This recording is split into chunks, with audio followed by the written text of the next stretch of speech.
Hello everyone. সকালে ঘুম থেকে উঠেই নাস্তার পর্ব শেষ করার পরেই শুরু হয় দুপুরে রান্নার আয়োজন। আর এই দেখতে পাচ্ছেন জাকিয়া স্টোরুম থেকে পেঁয়াজ রসুন নিয়ে রান্না করে যাচ্ছে। আসলে আমি চুলাতে ডাল ডাল বসাইছি, আর জাকিয়াকে বলছিলাম যে পেঁয়াজ রসুন আইনা চিকন করে কেটে দেওয়ার জন্য। আর যাকে এদিকে পেঁয়াজ রসুন চিকন করে কাটতেছে। আর ওই যে মারুফুর আম্মা, আমরা লাগা করো তাই তখন যে কোনো দরকার তাই আমরা আনি। সো তাই প্রতিদিন সকালে রুটি হইয়া দিন।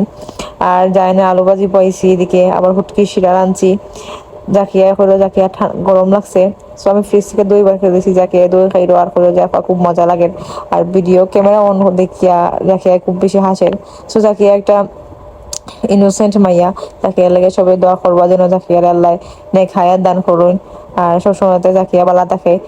তো এখন আর আমি আর জাকিয়া মিলে রান্নাঘর ক্লিন করে লেমু। আমরা দুপুরের আজকের ঝামেলা শেষ। সবাই দোয়া করবো। আল্লাহ হাফেজ।